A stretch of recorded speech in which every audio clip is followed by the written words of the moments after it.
इयत्ता 7वी, विषय विज्ञान, धडा पहिला, सजीव सृष्टी, अनुकूलन व वर्गीकरण. सजीवातील विविधता. मुलांनो, आज आपण सजीव सृष्टीच्या अनुकूलन व वर्गीकरणाचा अभ्यास करणार आहोत. आपण मागील इयत्तेत सजीव घटक आणि निर्जीव घटक यांचा अभ्यास केला होता. आज आपण त्याची थोडी उजळणी करूया. सजीव म्हणजे असे घटक जे हालचाल करतात, ज्यांना अन्न, पाण्याची आणि हवेची गरज असते. अशा घटकांना सजीव म्हणतात. सजीव प्रजनन करतात आणि त्यांचा मृत्यूही होतो. उदाहरणार्थ वृक्ष, मानव, प्राणी, पक्षी, कीटक हे सर्व सजीव घटक आहेत. तर निर्जीव म्हणजे असा घटक की ज्या वस्तूमध्ये जीव नसतो. उदाहरणार्थ दगड, लोखंड यासारखे घटक. मुलांनो, आपल्या पृथ्वीवर अनेक प्रकारच्या वनस्पती आहेत. त्यातील काही वनस्पतींना वेगवेगळ्या रंगाची फुले, वेगवेगळ्या प्रकारची फळे येतात. तर काही वनस्पतींना फुले, फळे नसतात. काही वनस्पती पाण्यात आढळतात, काही डोंगराळ प्रदेशात, काही बर्फाळ प्रदेशात, तर काही वनस्पती अगदी वाळवंटातही आढळतात. काही वनस्पती या इतक्या लहान असतात की त्या सूक्ष्मदर्शकानेच दिसतात, तर काही खूप मोठ्या असतात. अशा प्रकारे त्यांचे विविध गुणधर्म आपल्याला दिसून येतात. मुलांनो, ज्याप्रमाणे आपल्याला वनस्पतींमध्ये विविधता आढळते, त्याचप्रमाणे प्राण्यांमध्येही विविधता आढळते. पृथ्वीवर काही एकपेशीय प्राणी असतात, जसे अमिबा. तर काही बहुपेशीय प्राणी असतात, जसे कुत्रा, वाघ, मांजर इत्यादी. काही प्राणी हे अपृष्ठवंशीय म्हणजेच ज्यांना पाठीचा कणा नसतो असे असतात. तर काही पृष्ठवंशीय म्हणजे ज्यांना पाठीचा कणा असतो असे असतात. माशांसारखे जलचर प्राणी पाण्यात आढळतात. तसेच गाय, म्हैस, बैल, सिंह, वाघ, कुत्रा यासारखे भूचर प्राणी जमिनीवर राहतात. बेडूक, साप, मगर, कासव यासारखे उभयचर प्राणी हे जमिनीवर तसेच पाण्यात दोन्ही ठिकाणी असतात. आकाशात संचार करणारे नभचर प्राणीही आढळतात. तसेच सापांसारखे जमिनीवर सरपटणारे प्राणीही असतात. तर अशा प्रकारची विविधता ही प्राण्यांमध्ये दिसून येते. मग यांच्याकडे पाहून आपल्याला असा प्रश्न पडतो की सजीवांमध्ये ही विविधता कशामुळे निर्माण झाली असावी. मुलांनो, सजीवातील ही विविधता आपल्याला विविध प्रदेशांनुसार निर्माण झालेली आढळते. कसे ते पहा. काश्मीर यासारख्या हिमप्रदेशात आपल्याला देवदार, पाईन, सूचीपर्णी असे वृक्ष आढळून येतात. या वनस्पतींचा आकार शंकूसारखा असतो. त्यामुळे हिवाळ्यात सतत पडणारा बर्फ झाडावर साचून न राहता तो झाडावरून खाली पडतो. तर राजस्थान सारख्या वाळवंटी प्रदेशात आपल्याला बाभूळ, निवडुंग यासारख्या वनस्पती आढळतात. निवडुंग या वनस्पतीला पाने नसल्याने किंवा अगदी नाममात्र असल्याने तिच्या आतील पाण्याचे बाष्पीभवन कमी होते. त्यामुळे कमी पाणी उपलब्ध असणाऱ्या प्रदेशातही या वनस्पती अधिक काळ जिवंत राहू शकतात. ज्याप्रमाणे आपल्याला प्रदेशानुसार वनस्पतींमध्ये विविधता आढळते, त्याचप्रमाणे ती प्राण्यांमध्येही आढळते. जसे काश्मीरमध्ये असलेल्या प्राण्यांना जास्त केस असतात. थंड प्रदेशात राहण्यासाठी त्यांच्या शरीरात झालेला हा बदलच असतो. तर वाळवंटात असलेल्या प्राण्यांना जास्त केस नसतात. मुलांनो, वनस्पती व प्राण्यांमधील हे फरक त्यामधील अनुकूलनामुळे आढळतो. अनुकूलन म्हणजे काय ते आपण पुढे पाहूया. अनुकूलन, अडॅप्टेशन. प्रत्येक सजीव ज्या परिसरात व वातावरणात राहतो त्याच्याशी जुळवून घेण्यासाठी त्याच्या शरीराच्या अवयवांमध्ये तसेच जीवन जगण्याच्या पद्धतीमध्ये जे बदल घडून येतात त्या बदलाला अनुकूलन असे म्हणतात. आपण या पाठात वेगवेगळ्या प्रकारच्या वनस्पतींमधील व प्राण्यांमधील अनुकूलनाचा अभ्यास करणार आहोत. सर्वप्रथम आपण वेगवेगळ्या प्रकारातील वनस्पतींमधील अनुकूलन पाहू. वनस्पतींमधील अनुकूलन. Adaptation in plants.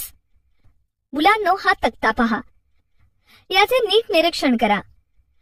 या तक्त्यामध्ये वनस्पतीचे ठिकाण, त्याच्या मुळाचा प्रकार, त्याच्या पानांची आणि खोडांची विशेषता कशी असते ते सांगितले आहे.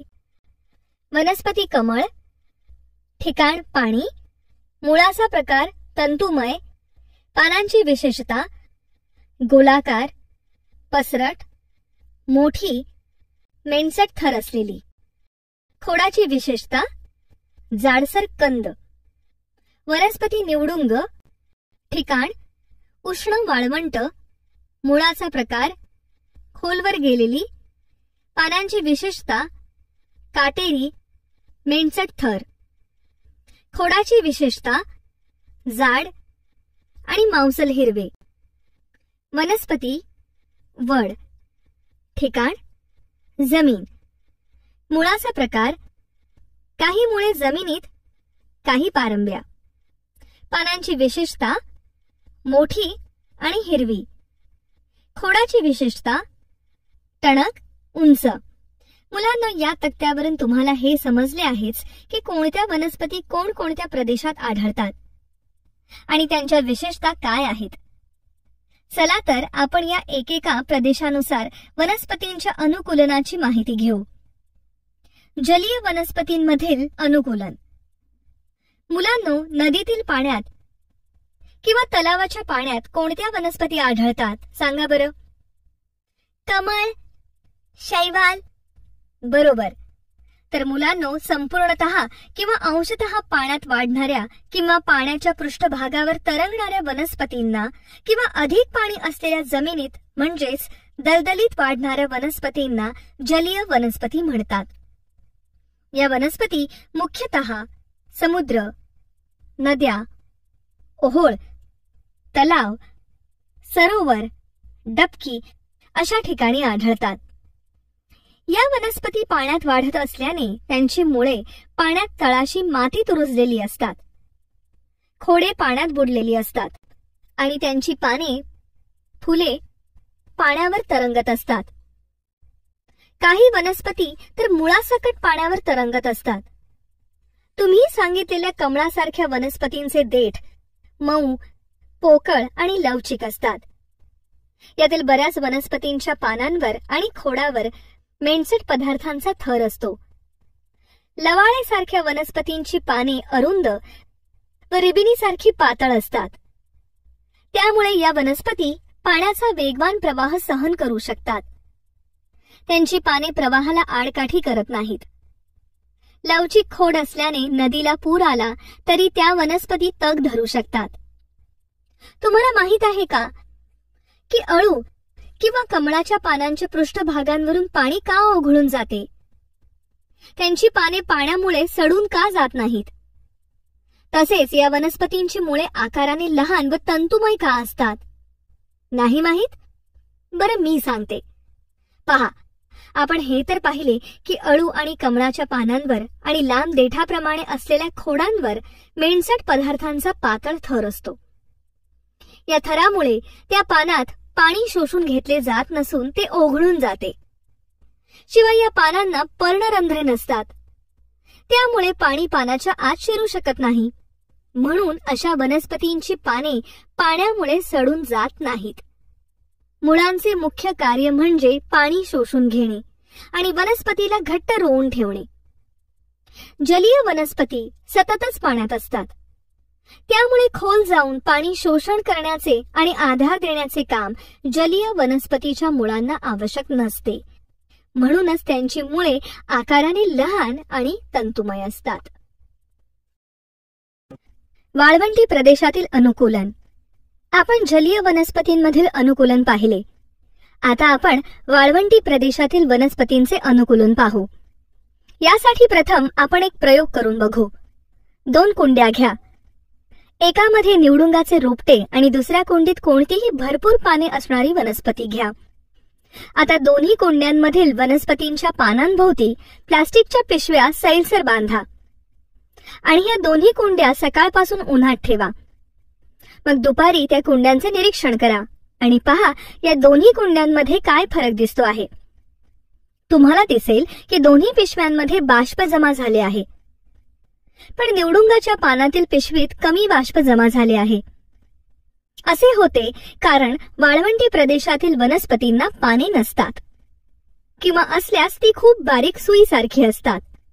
तसेच या पानांचे काट्यांमध्ये रूपांतर झालेले असते. पानांच्या या अशा रचनेमुळे त्यांच्या शरीरातील अगदी कमी पाणी वाफेच्या रूपात बाहेर टाकले जाते. म्हणूनच या पिशवीमध्ये कमी बाष्प जमा झाले आहे. निवडुंगाचे खोड हे पाणी आणि अन्न साठवून ठेवते, त्यामुळे ते मांसल बनते. या खोडावर मेणचट पदार्थांचा चिकट जाड थर असतो. निवडुंगाला पाणी नसल्याने अन्न निर्मितीसाठी खोडांनाच प्रकाश संश्लेषण करावे लागते, म्हणून ती हिरवी असतात. या वनस्पती वाळवंटात वाढत असल्याने त्यांची मुळे पाण्याच्या शोधात जमिनीत खूप खोलवर जातात. हिमप्रदेशातील वनस्पतींमधील अनुकूलन. मुलांनो, आता आपण हिमप्रदेशातील वनस्पतींमधील अनुकूलन पाहणार आहोत. आपण पाहिले की हिमप्रदेशातील वनस्पतींच्या फांद्या उतरत्या असतात. तसेच त्या भागात घरेही उतरत्या छपरांची असतात. असे असते कारण हिमप्रदेशांमध्ये खूप हिमवृष्टी होते, म्हणजे तिथे सतत बर्फ पडत असतो. तसेच थंडीही खूप असते. या प्रदेशात प्रामुख्याने देवदार, पाईन यासारखे सूचीपर्णी वृक्ष असतात. त्यांचा आकार शंकूसारखा असतो. अशा उतरत्या फांद्यांवरून बर्फ खाली ओघळून जातो. शंकूच्या आकारामुळे या वनस्पतींवर बर्फ साचून राहत नाही. तसेच त्यांच्या जाड सालीमुळे हे वृक्ष थंडीतही उभे राहू शकतात किंवा तग धरू शकतात. जंगल प्रदेशातील वनस्पतींमधील अनुकूलन. मुलांनो, आता जंगल प्रदेशातील वनस्पतींमधील अनुकूलन पहा. आपल्याला पाण्यात, वाळवंटी तसेच हिमप्रदेशात वनस्पती आढळतात. त्यापेक्षा जास्त प्रमाणात त्या जंगल प्रदेशात आढळतात. या प्रदेशात प्रामुख्याने वृक्ष, झुडूप, रोपटे अशा प्रकारच्या वनस्पती असतात.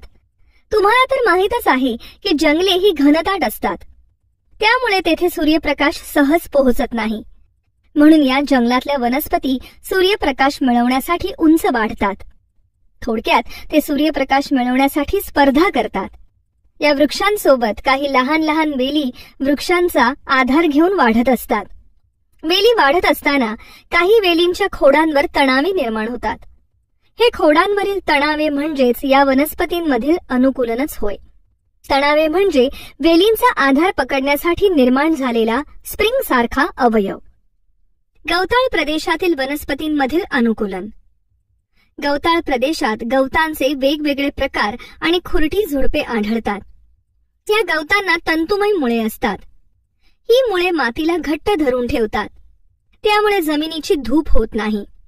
विषुववृत्तीय प्रदेशात गवत खूप उंच वाढते. उंच गवत असल्यामुळे तिथे वाघ, सिंह, हत्ती असे प्राणी लपून राहतात. तर थंड प्रदेशातील गवत हे उंचीने कमी असते, त्यामुळे त्या गवतामध्ये सशासारखे प्राणी आढळतात. त्याचप्रमाणे डोंगर उतारावर, पठारी व मैदानी प्रदेशात मोठ्या प्रमाणावर कुरणे आढळून येतात. तर असे होते वेगवेगळ्या प्रदेशातील वनस्पतींचे अनुकूलन. आता पहा, बटाटा, भुईमूग, सुरण, जलपर्णी, कोरफड, बाभूळ, गाजर, कांदा, बीट, कारले, द्राक्षवेल तसेच आपल्या सभोवताली असणाऱ्या वनस्पतींच्या कोणत्या अवयवात अनुकूलन झालेले आपल्याला दिसून येते? कांदा. या वनस्पतीच्या पान या अवयवाचे अनुकूलन अन्न साठवून ठेवण्यासाठी झालेले असते. आपण खातो तो कांदा म्हणजे पानांचाच भाग आहे. बटाटा. जमिनीत येणारे बटाटे म्हणजे खोडाचे अन्न साठवून ठेवण्यासाठी झालेले अनुकूलन आहे. गाजर. गाजर हे अन्न साठवून ठेवण्यासाठी मूळ या अवयवाचे झालेले अनुकूलन आहे. बीट हेही मुळाचे अनुकूलन आहे. भुईमूग. भुईमुगाच्या वनस्पतीला फुले आली, परागीभवन झाले की खोडाचा भाग मातीत जातो व त्याला शेंगा फुटतात. सुरण. जमिनीखाली तयार होणारा सुरणाचा गड्डा म्हणजे अन्न साठवून ठेवण्यासाठी होणारे खोडाचे अनुकूलन आहे. कारले, द्राक्षवेल. कारले आणि द्राक्षे यांच्या वेली असतात. त्यांना आधाराने वर चढता यावे यासाठी त्यांना तणावे फुटतात. हा स्प्रिंग सारखा अवयव म्हणजे या वनस्पतीतील अनुकूलन आहे. जलपर्णी. जलपर्णीचे देठ मऊ, पोकळ, लवचिक असतात. यातील हवेच्या पोकळ्या जलपर्णीला पाण्यावर तरंगण्यासाठी उपयोगी पडतात. हे त्यातील अनुकूलन होय. कोरफड. कोरफडीची पाती म्हणजे पाणी साठवून ठेवण्यासाठी तिच्या खोडाचे झालेले अनुकूलन आहे. हे खोड मांसल व हिरवे असते. कोरफडीला असणारे काटे म्हणजे तिची पाने होत. पाणी बाहेर पडून जाऊ नये म्हणून पानांचे काट्यात झालेले रूपांतर म्हणजे अनुकूलन होय. अन्नग्रहणासाठी वनस्पतींमध्ये झालेले अनुकूलन. मुलांनो, तुम्हाला हे तर माहीतच आहे की वनस्पती या स्वयंपोषी व परपोषी अशा दोन प्रकारांच्या असतात. ज्या वनस्पती जमिनीवर स्थिर असून स्वतःचे अन्न स्वतः तयार करू शकतात त्या वनस्पती स्वयंपोषी असतात. उदाहरणार्थ आंबा, गुलाब, पेरू इत्यादी. तर ज्या वनस्पतींना अन्नासाठी दुसऱ्या वनस्पतींवर अवलंबून राहावे लागते त्या वनस्पती परपोषी असतात. उदाहरणार्थ अमरवेल, बुरशी इत्यादी. मुलांना, तुम्हाला माहित आहे का की या अमरवेलीचे शरीर हे केवळ पिवळ्या तंतुमय काड्यांसारख्या खोडांचे जाळे असते. या वनस्पतींना पाने नसतात आणि पाने नसल्याने त्यांच्यात प्रकाश संश्लेषणाची क्रिया होत नाही आणि त्यामुळे या वनस्पती स्वतःचे अन्न स्वतः तयार करू शकत नाही. म्हणूनच त्यांना इतर वनस्पतींवर अन्नासाठी अवलंबून राहावे लागते. ज्या वनस्पतींच्या आधाराने अमरवेली वाढतात अशा आधारक वनस्पतींच्या खोडातून पोषक द्रव्ये शोषून घेण्यासाठी तिला चूषक मुळे म्हणजेच शोषणारी मुळे असतात. ही मुळे आधार देणाऱ्या वनस्पतींच्या रसवाहिन्या व जलवाहिन्यांपर्यंत पोहोचतात आणि त्या वनस्पतींमधील अन्न, पाणी शोषून घेतात. मुलांनो, कधी कधी आपण पाहतो की ब्रेड, चपाती, भाकरी जास्त दिवस ठेवल्यास त्यावर पांढऱ्या काळ्या ठिपक्यांचे आवरण तयार होते. त्याला काय म्हणतात? बाई, त्या आवरणाला बुरशी म्हणतात. अगदी बरोबर. याच बुरशीला कवक असेही म्हणतात. बुरशी या वनस्पतीला मूळ, खोड, पान असे अवयव नसतात. बुरशीमध्ये हरित द्रव्ये नसल्यामुळे ती प्रकाश संश्लेषण करू शकत नाही. म्हणूनच ती स्वतःचे अन्न स्वतः तयार करू शकत नाही. ही वनस्पती भाकरी, पाव, गव्हाचा तांबोरा, बाजरीवरील काजळी अशा पिष्टमय पदार्थांपासून स्वतःचे अन्न मिळवते. स्वतःचे अन्न शोषून घेण्यासाठी बुरशी या वनस्पतीला मुळांसारखे तंतू असतात. या तंतूंच्या आधारे ही वनस्पती भाकरी, पाव यासारख्या पदार्थातून स्वतःचे अन्न शोषून घेते.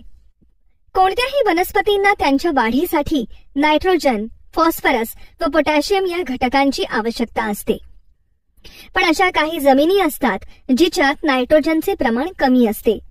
अशा जमिनीत घटपर्णी, व्हीनस, फ्लायट्रॅप, ड्रॉसेरा यासारख्या वनस्पती वाढतात. या वनस्पती स्वतःच्या वाढीसाठी अशा प्रकारच्या जमिनीत असणाऱ्या कीटकांचे भक्षण करून स्वतःची नायट्रोजनची गरज भागवतात. या वनस्पतींमध्ये कीटकांना आकर्षित करण्यासाठी व ते पकडून ठेवण्यासाठी पाने किंवा फुलांमध्ये अनुकूलन झालेले असते. व्हीनस फ्लायट्रॅप या वनस्पतीचे चित्र पहा. या वनस्पतीचे पान हे करंजीच्या आकारासारखे दिसत आहे आणि याच्या पानाच्या टोकाला बारीक काटे दिसत आहेत. या आकारामुळे आणि पानाच्या काट्यांमुळे ही वनस्पती कीटक पकडून ठेवू शकते. प्राण्यांमधील अनुकूलन. मुलांनो, आतापर्यंत आपण वेगवेगळ्या प्रदेशानुसार वनस्पतींमधील अनुकूलन पाहिले. आता आपण वेगवेगळ्या प्रदेशानुसार प्राण्यांमधील अनुकूलन पाहू. पाण्यातील प्राण्यांमधील अनुकूलन. प्रथम आपण पाण्यातील प्राण्यांचे अनुकूलन पाहू. मुलांनो, जे प्राणी केवळ पाण्यात राहतात त्यांना जलचर प्राणी म्हणतात आणि जे प्राणी पाणी व जमीन दोहोंवर राहतात त्यांना उभयचर प्राणी म्हणतात. या दोन्ही प्रकारच्या प्राण्यांमध्ये काही फरक आढळतो. कोणता ते पहा. तर जमिनीवरील प्राण्यांपेक्षा पाण्यात राहणाऱ्या प्राण्यांची त्वचा, शरीराचा आकार यामध्ये बदल झालेले दिसून येतात. मासा हा पाण्यात राहणारा प्राणी आहे. पाण्यात राहिल्याने त्याच्या पापण्या पारदर्शक असतात. माशांच्या त्वचेवर खवले असतात. तसेच पाण्यात पोहण्यासाठी त्यांच्या शरीरावर पर असतात. माशांच्या शरीराचा आकार दोन्ही टोकांना निमुळता असतो. ते श्वसनासाठी कल्ल्यांचा वापर करतात. मासे हे प्राणी शीतरक्ताचे आहेत, म्हणजेच त्यांच्या शरीराचे तापमान वातावरणाच्या तापमानानुसार बदलते. तारा मासा, मृदुकाय प्राणी, पृष्ठवंशीय प्राणी, आदिजीव, आंतरगृही प्राणी यासारखे प्राणी मोठमोठ्या समुद्रात राहतात. आता मला सांगा, बेडूक, कासव, बदक, साप हे प्राणी कोठे राहतात? बाई, हे प्राणी जमिनीवर तसेच पाण्यात राहतात. बरोबर. पाणकोंबडी, बेडूक, बदक यासारखे प्राणी आपल्या पायांचा उपयोग पोहण्यासाठी करतात, कारण त्यांच्या पायांच्या बोटांमध्ये पडदे असल्याने पायांचा त्यांना वल्ह्यांप्रमाणे उपयोग होतो. बदक, पाणकोंबडी अशा पक्ष्यांचे पंख व पिसे तेलकट असल्याने पाणी त्यावरून ओघळून जाते. बेडकाच्या पायातील बोटातील पडदे, बुळबुळीत त्वचा, त्रिकोणी डोके यामुळे तो पाण्यात सहज पोहू शकतो. त्याचप्रमाणे पाण्यात तसे जमिनीखाली असताना तो त्वचेद्वारे श्वसन करतो, तर जमिनीवर असताना नाक व फुफ्फुसांद्वारे श्वसन करतो. म्हणून तो पाण्यात आणि जमिनीवर दोन्ही ठिकाणी राहू शकतो. बेडूक, साप या प्राण्यांच्या पाठीचा रंग हा थोडा गवतासारखा असतो, त्यामुळे त्यांना गवतात लपण्यास मदत होते. तर अशा प्रकारचे अनुकूलन जलचर व उभयचर प्राण्यांमध्ये दिसून येते. जंगल व गवताळ प्रदेश या ठिकाणी आढळणाऱ्या प्राण्यांमधील अनुकूलन. मुलांनो, मला सांगा, जंगली प्राणी कोणकोणते आहेत? वाघ, सिंह, चित्ता, जिराफ, हत्ती. बरोबर. वाघ, सिंह, चित्ता हे मांसाहारी प्राणी आहेत, म्हणजेच असे प्राणी जे छोट्या प्राण्यांची शिकार करून आपले अन्न मिळवतात. या प्राण्यांचे पाय मजबूत असतात आणि त्यांना नख्या असतात. त्यांना अणुकुचीदार सुळे असतात. त्याचा उपयोग त्यांना शिकार करण्यासाठी म्हणजे स्वतःचे अन्न मिळवण्यासाठी होतो. वाघाच्या पायांच्या तळव्यांना गादी असते, त्यामुळे त्याची चाहूल भक्ष्यास लागत नाही व त्याला सहजपणे त्याचे भक्ष्य पकडता येते. मांसाहारी प्राण्यांच्या डोळ्यांचे स्थान डोक्याच्या निमुळत्या बाजूस समोर असते, त्यामुळे त्यांना दूर अंतरावरील भक्ष्य सुद्धा सहज दिसते. शाकाहारी असणे म्हणजे अन्नासाठी वनस्पतींचा उपयोग करणे, म्हणजेच जे प्राणी आपले अन्न मिळवण्यासाठी वनस्पतींचा उपयोग करतात त्यांना शाकाहारी प्राणी असे म्हणतात. शाकाहारी प्राण्यांच्या डोळ्यांचे स्थान कपाळाच्या खाली आणि दोन्ही बाजूस असते, त्यामुळे त्यांना खूप मोठा परिसर दिसतो आणि शत्रूपासून स्वतःचे रक्षण करता येते. या प्राण्यांचे पाय निमुळते आणि बारीक असतात, त्यामुळे त्यांना वेगाने उड्या मारत धावत जाता येते. हरिण, काळवीट वेगाने उड्या मारणारे प्राणी आहेत, तसेच त्यांचे कान लांब असतात, त्यामुळे दूर अंतरावरील आवाज ते सहजपणे ऐकू शकतात. त्यांचा रंग परिसराशी मिळता जुळता असतो. त्याचप्रमाणे वनस्पतींची खोडे चावून खाण्यासाठी त्यांना मजबूत दात असतात. वाळवंटी प्रदेशातील प्राण्यांचे अनुकूलन. मुलांनो, वाळवंटी प्रदेश म्हणजे असे प्रदेश की ज्या ठिकाणी सर्वत्र वाळू पसरलेली असून तेथे पाण्याची तीव्र कमतरता असते. म्हणून शरीरातील पाणी टिकवून ठेवण्यासाठी या प्रदेशात राहणाऱ्या प्राण्यांची त्वचा जाड असते. उंटासारख्या प्राण्याने जर एकदा पाणी प्यायले तर त्याला खूप दिवस पाणी पिण्याची गरज नसते. म्हणून वाळवंटी प्रदेशात उंटासारखे प्राणी आढळतात. त्याच्या पायांच्या सांध्यांची घडण लवचिक असते. जाड तळवा असलेले लांब गादीसारखे पसरट पाय व मागील पायांच्या मांड्यांची वेगळी ठेवण यामुळे उंटाला लांब लांब टांगा टाकून पळता येते. जेव्हा तो वेगाने पळतो तेव्हा त्याच्या शरीराच्या एका बाजूच्या दोन्ही पायांची हालचाल अशी होते की तो डोलत चालल्याचा भास होतो. त्याला लांब पापण्या, कानात केस व नाकावर त्वचेची घडी असलेल्या नाकपुड्या असतात. यामुळे वाळवंटात उष्ण वाळू आणि वारा यापासून त्याचे संरक्षण होते. उंटाची मान लांब असते, त्यामुळे तो तोंड उंच करून झाडाचा पाला सहज खाऊ शकतो आणि हाच पाला तो बराच वेळ रवंथ करतो. वाळवंटी प्रदेशात उंटाशिवाय उंदीर, साप, कोळी, सरडे असे प्राणीही आढळतात आणि ते या वाळवंटात खोलवर बिळे करून राहतात. मुलांना, तुम्हाला हे माहीत असायला हवे की सहारा वाळवंट हे जगातील सर्वात मोठे वाळवंट आहे. उत्तर आफ्रिका प्रदेशाचा जवळजवळ सर्व भाग सहारा वाळवंटाने व्यापला असून याचे एकूण क्षेत्रफळ 90 लाख वर्ग किलोमीटर इतके आहे. हिमप्रदेशातील प्राण्यांचे अनुकूलन. मुलांनो, हिमप्रदेशात म्हणजेच बर्फाळ प्रदेशात याक, ध्रुवीय अस्वल, पांढरा कोल्हा, पर्वतीय शेळी, चंदेरी कोल्हा, सायबेरियन हस्की कुत्रा, हिमबिबट्या यासारखे प्राणी आढळतात. या प्राण्यांचे बर्फापासून रक्षण होण्यासाठी त्यांच्या अंगावर दाट केस असतात. त्वचेखाली चरबीचा दाट थरही असतो.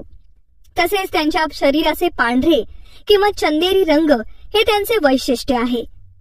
त्यामुळे ते बर्फाळ प्रदेशात वावरताना शिकाऱ्यांना सहजासहजी दिसून येत नाहीत. हवेत संचार करणाऱ्या प्राण्यांचे अनुकूलन. मुलांनो, आपल्याला रस्त्यावरून धावणारी वाहने व आकाशात उडणारी विमाने यामध्ये कोणता फरक आढळतो?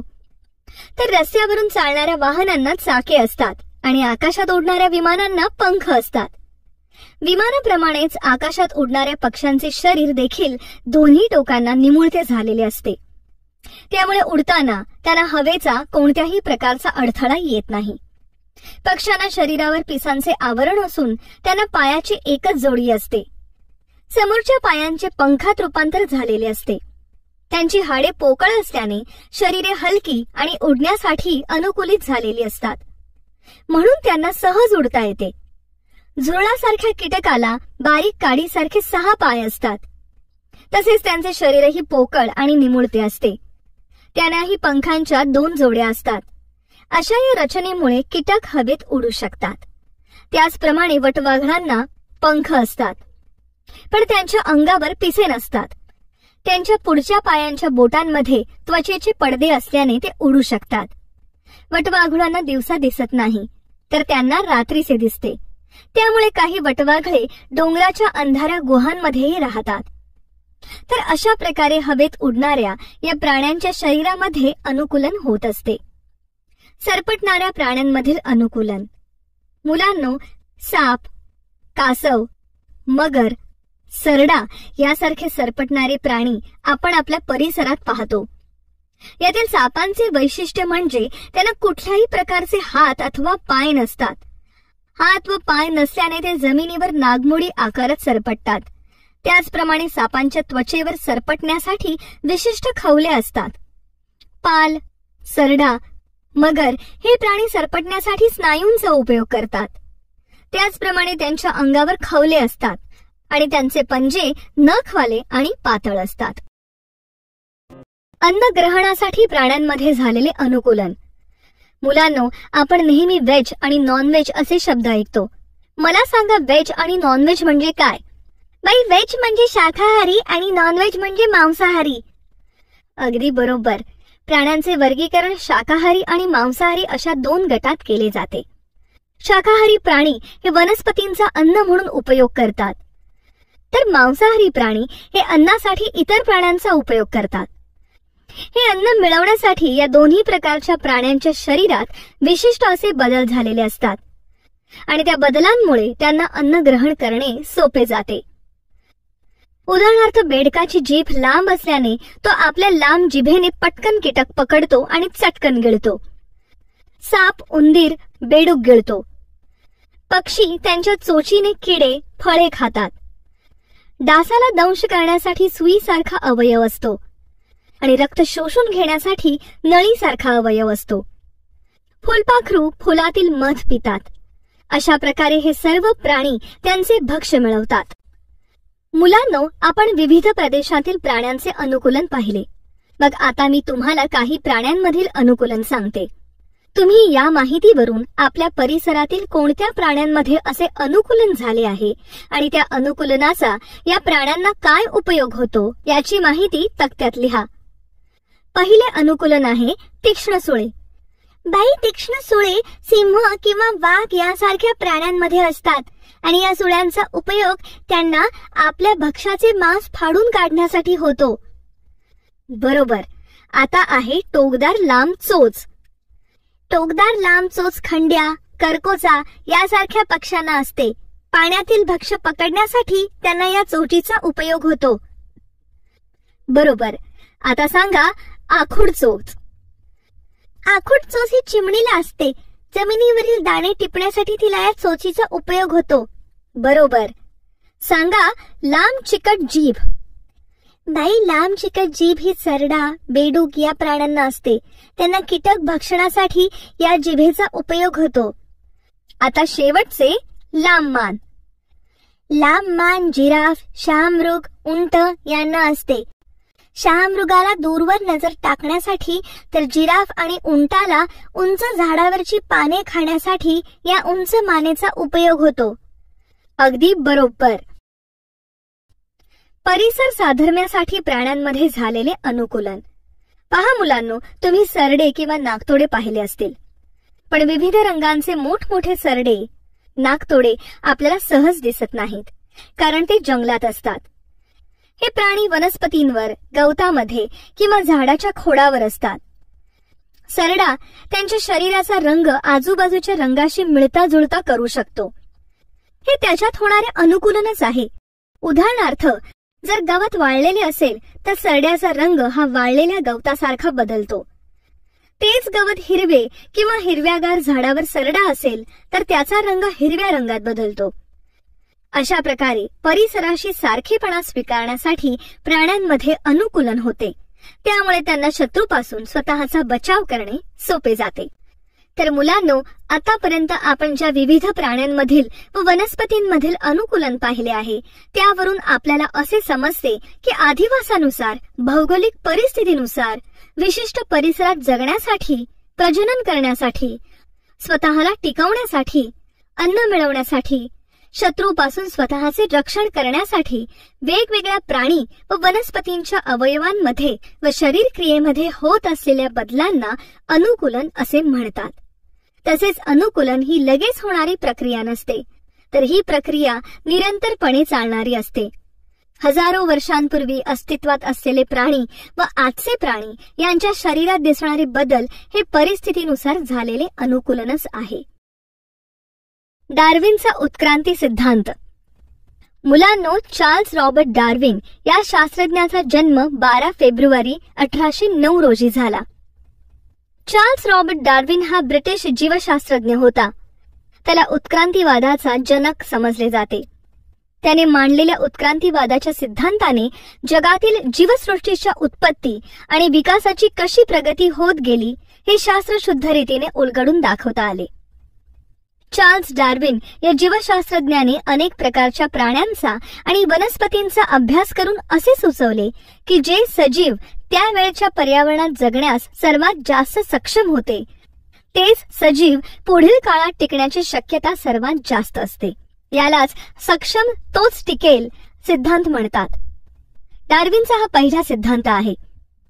एखादा सजीव त्याला फायदेशीर ठरणारे एखादे वैशिष्ट्य घेऊन जन्माला आला व टिकू शकला तर त्याची पुढची पिढी त्याच्यासारखीच बनते. यालाच डार्विनचा दुसरा नैसर्गिक निवडीचा सिद्धांत असे म्हणतात. सजीवांचे वर्गीकरण. आता मला सांगा, वनस्पती व प्राण्यांचे वर्गीकरण का व कोणकोणत्या निकषांच्या आधारे केले जाते? तर वनस्पतींचे वर्गीकरण खोडांचा आकार, जीवनक्रमाचा कालावधी, फुले येणे किंवा न येणे आणि अधिवासानुसार केले जाते. प्राण्यांचे वर्गीकरण पेशी रचना, पाठीचा कणा आहे किंवा नाही, प्रजननाची पद्धत आणि अधिवास यानुसार केले जाते. आपल्या सभोवतालच्या या वैविध्यपूर्ण सजीव सृष्टीतील सजीवांचा एकाच वेळी अभ्यास करणे, त्यांना लक्षात ठेवणे अवघड असते. म्हणून आजवर अनेक शास्त्रज्ञांनी वनस्पतींचे व प्राण्यांचे स्वतंत्रपणे वर्गीकरण वेगवेगळ्या गुणधर्मांचे निकष लावून केले आहेत. यासाठी वर्गीकरणाची एक उतरंड बनवली जाते. याची सुरुवात प्राणी सृष्टी अथवा वनस्पती सृष्टी येथून होते. पुढे सजीवांच्या गुणधर्मातील ठळक आणि मूलभूत साम्य व भेद यांच्या आधारे त्यांचे ठळक गट तयार होतात. यालाच वर्गीकरणाचा पदानुक्रम म्हणतात. या तक्त्यात पहा, वर्गीकरणाचा पदानुक्रम दिला आहे. पदानुक्रम: सृष्टी म्हणजेच किंगडम, आंबा प्लांटे, मानव ॲनिमॅलिया. पदानुक्रम: संघ फिलम, आंबा अँथोफिला, मानव खोडाटा. पदानुक्रम वर्ग म्हणजेच क्लास: आंबा डिकिटाइल्डने, मानव मॅमॅलियन. पदानुक्रम गुण म्हणजेच ऑर्डर, आंबा सॅपिंडेल्स, मानव प्रीमेट्स. पदानुक्रम कुल म्हणजेच फॅमिली, आंबा ॲनाकार्डियासियाई, मानव होमिनिडाई. पदानुक्रम प्रजाती म्हणजेच जीनस, आंबा मँगीफेरा, मानव होमो. पदानुक्रम जाती म्हणजे स्पीशीज, आंबा इंडिका, मानव सॅपियन्स. कार्ड लिनियसची द्विनाम पद्धती. जर समजा तुमच्या वर्गात राजू नावाचे 2 विद्यार्थी आहेत, तर तुम्हाला त्यातल्या एका राजूला हाक मारायची असेल तर तुम्ही कोणत्या नावाने हाक माराल? बाई, ज्या राजूला हाक मारायची आहे त्या राजूच्या आडनावाने आम्ही त्याला आवाज देऊ. बरोबर. मग मुलांनो, त्यालाच द्विनाम पद्धती असे म्हणतात. शास्त्रज्ञांनी सुद्धा प्रत्येक सजीवांना ओळखण्यासाठी द्विनाम पद्धतीचा उपयोग केला आहे. प्रत्येक सजीवाला एक वैज्ञानिक नाव देण्यात आले आहे. या नावात 2 संज्ञा आहेत. पहिली संज्ञा म्हणजे प्रजाती आणि दुसरी संज्ञा जाती दर्शवते.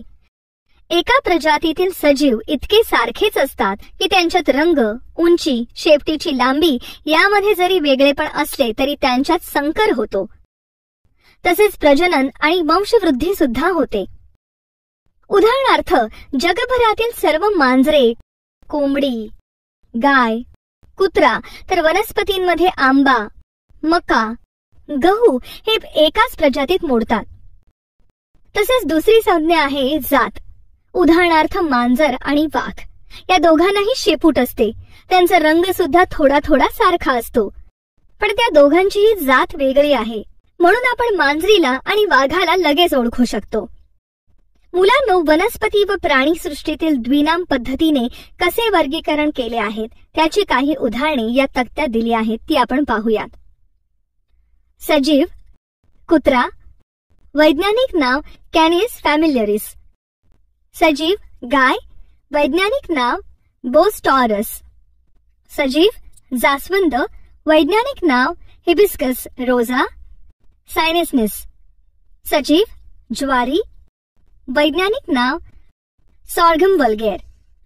जागतिक बेडूक संरक्षण दिवस. मुलांनो, 29 एप्रिल हा जागतिक बेडूक संरक्षण दिवस आहे.